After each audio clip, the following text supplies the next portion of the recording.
Assimi Goïta prend lui-même les commandes de l'armée malienne. Le président du Mali vient de s'autonomer ministre de la Défense, plaçant directement sous son autorité l'ensemble des forces armées du pays. Une décision radicale qui intervient alors que le Mali est en guerre sur plusieurs fronts contre les groupes terroristes. À ses côtés, le général Oumar Diarra est nommé ministre délégué à la Défense. Assimi Goïta concentre désormais entre ses mains le pouvoir politique et militaire. Un signal fort envoyé à ses ennemis comme à ses alliés. Vous savez, quand je lis des commentaires pareils, ça me fait extrêmement rire. Je vais vous rappeler un petit truc que vous avez peut-être oublié. 2 mois avant l'attaque de grande ampleur survenue au Mali, depuis le 25 avril dernier, le service de renseignement extérieur de la Fédération de Russie a fait un gros rapport, envoyé certainement au Mali, au Burkina Faso, au Niger, mais aussi à Madagascar, et le rapport était très clair. La France, en collaboration avec l'Ukraine, prépare une attaque terroriste de grande ampleur. L'objectif est d'éliminer les dirigeants du Mali, du Burkina Faso, du Niger et de Madagascar. Vous pensez que quand un service de renseignement d'une ampleur aussi grande que celle de la Fédération de Russie fait de tels rapports, c'est pourquoi? C'est pour qu'on fasse des vidéos sur Internet et qu'on se limite à ça? Non. C'est pour qu'on se prépare au pire. C'est pour se préparer à l'hiver noir dont parle Ibrahim Traoré. Ce n'est pas seulement parler de ça, oui. Et puis d'ailleurs, quand j'en parlais, il y avait toujours des personnes comme ça dans les commentaires qui disaient, oui, c'est de la propagande russe. Sauf que 1 mois après, attaque à Niamey. 2 mois après, attaque au Mali. Et croyez-moi, ils ne vont pas s'arrêter à ça. Ils ne vont pas s'arrêter à ça. Donc préparons-nous, préparons-nous, préparons-nous. Les massacres, ça vous dérange quand c'est les autres qui le font. Quand c'est vos alliés, ça va. Vous ne voulez pas que les artistes russes participent à des concours en Europe parce que la Russie mène une guerre illégale en Ukraine. Mais vous acceptez sans aucun problème la participation d'Israël à ces concours et notamment à l'Eurovision.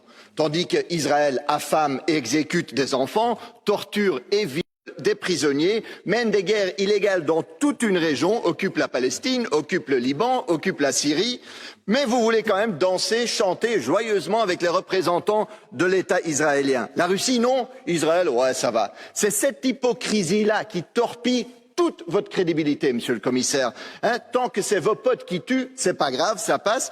Mais désormais, quand vous parlez, et vous aussi, chers collègues, de droits humains, à cause de ce 2 poids 2 mesures, les citoyens ne vous écoutent plus, ils entendent blablabla parce qu'ils savent que vous n'avez pas de valeur, ils savent que vous n'avez pas de principe. Si vous voulez commencer à vous racheter, excluez Israël de l'Eurovision et boycottez ce concours. Bonsoir TikTok. Saviez-vous qu'au Bénin, faire l'éloge du président Ibrahim Traoré peut vous coûter 1 an de prison plus 5 millions d'amendes? Ne tombez pas de votre chaise. Générique. Georgia. Ma chère Georgia.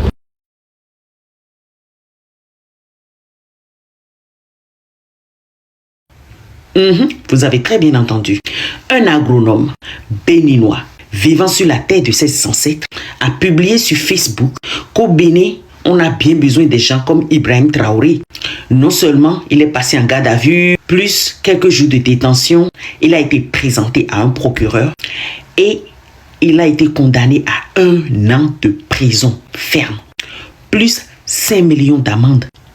On se demande tous quel était le motif et avec quoi on a convaincu l'opinion publique. N'est-ce pas là un plan d'incarcération de masse pour réduire la population, comme l'aurait voulu Macron? Enfermer des gens sans raison, n'est-ce pas une folie? Puisqu'il n'y a pas de route 4x2 au Bénin, l'homme a sûrement envié le Burkinabé. Du coup, il a voulu que cela se passe chez lui. Puisqu'au Bénin, on ne chante plus que les routes, mais jamais la révolution scientifique, jamais la révolution industrielle, le seul moyen pour se développer. Dans ce cas, il a eu tort de dire la vérité. Bref, c'était pour dire au monde entier ce qui se passe aujourd'hui dans mon champ de coton. Moi, c'est Georgia. Peace out.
vous êtes influenceur pour parler mal de l'AIS, pour parler mal du Burkina Faso, oui, il n'y a pas de problème. Mais c'est la fin qui fera pitié, quoi. Comme on dit, la fin justifie les moyens. Nous, on a su. On regarde faire, mais on sait qu'à la fin, nos enfants, nos petits-enfants vont savourer tout ce que nous faisons aujourd'hui, pendant que d'autres sont payés à des miettes pour s'asseoir sur des plateaux et se moquer, ou du moins saboter ce qui se fait aujourd'hui au sein de l'AIS. Bon, ça, je vais couper et puis revenir avec un autre direct, parce que quand c'est trop long, les gens n'arrivent pas souvent à suivre. Donc je vais couper et puis continuer le côté avec un autre direct. Merci beaucoup. Je vais reprendre un autre direct. Vous allez voir les merveilles de ce que le capitaine Ibrahim Traoré est en train de faire actuellement. Voilà, je vais partir, vous voyez. Tout là-bas, ce sont des matériels, donc il faut que je fonce là-bas également. Honnêtement, hein, comment vous, là, vous faites pour ne pas aimer le capitaine Ibé? Vous avez quoi en cœur contre lui? Honnêtement, il faut nous dire. Regardez vous-même ce qu'il vient de faire aujourd'hui. 776 engins qu'il vient de remettre à l'agence Faso Merbo pour pouvoir développer son pays, pour pouvoir construire son pays sans crédit, avec l'argent du peuple. Comment vous faites pour ne pas aimer ce monsieur-là? Il vous a fait quoi au juste? Ou bien le fait de vouloir développer son pays avec ses propres moyens, ça devient automatiquement dangereux, ou bien ça doit faire de lui quelqu'un de mauvais, vous devez le détester. Hein? Vous êtes en train de tout perdre. Vous êtes en train de tout perdre. L'amour des voisins et l'argent aussi des voisins. Regardez tout ça là, c'est quitté où? C'est passé par le Ghana peut-être, il ne sait pas, peut-être. Voilà. Dites-moi dans les commentaires, c'est quitté au Ghana ou bien c'est quitté au Togo? En force de vouloir forcément, voilà, le détester, vous êtes en train de tout perdre. L'amitié des Burkinabés, l'amour des Burkinabés, leur argent aussi. Vous voyez, vous perdez trop. Ressaisissez-vous. Il faut savoir apprécier les bonnes choses. Franchement, je n'arrive pas à vous comprendre jusqu'à présent. Réfléchissez et puis revenez à la raison, quoi. Voilà. Il a encore temps. Vous pouvez encore revenir à la raison. Famille, félicitations encore une fois au capitaine Ibé. Partagez ça dans tous les points en poids. Tu détestes Ibé, en tout cas, c'est ton problème. Voilà, nous on s'en fout de vous à l'heure là. Vous voyez? Partagez en poids. Vive l'AES. Vive le capitaine Ibé. On est ensemble les gars. Les gars, le président Assimi Goïta a décidé d'être lui-même le ministre de la Défense. Mon cher, on ne sait jamais. Mieux vaut prendre les choses en main. Actuellement, où les choses sont en train de se mélanger là, on ne sait pas qui est qui. Donc, il a décidé de lui-même être le ministre de la Défense. Remplacer son frère Sadio Kamara, père à son âme. Afin que, voilà, tout se passe bien. Afin de pouvoir bien organiser, voilà, la sécurité. Et après, je pense, on pourra trouver quelqu'un pour occuper ce poste-là, quelqu'un de sûr. Vous savez, il y a tellement de traites qui sont en train de démanteler actuellement, là, par-ci, par-là. Donc, je pense que c'est une bonne décision qu'il vient de prendre. Lui-même, il va gérer tout. Et après, si tout va bien, je pense que, voilà, on va trouver quelqu'un placé là, afin qu'il puisse, voilà, perpétuer ce qu'ils ont commencé. En tout cas, force au président et force à l'armée malienne. En tout cas, arrêtez de vous trahir, les gars, pardonnez. Voilà. Parce que là, la confiance n'y est plus. Et c'est pas facile. Vous voyez. Félicitations au président et bon courage, bonne continuation et que la paix revienne au Mali. Famille, merci de partager. On est ensemble. Malgré ce qu'il voudrait vous laisser penser, Paris est plus proche de tomber que Bamako. Otep, bonjour à tous. Si un des pays de l'Union européenne se faisait attaquer, vous pensez qu'il se passerait quoi? Si un État parmi les États-Unis d'Amérique se faisait attaquer, Vous pensez qu'il se passerait quoi? Eh bien, en Afrique, sur notre continent, il y a des frontières qui ont été dessinées en 1884-85, qui ont été créées pour justement diviser, mieux régner.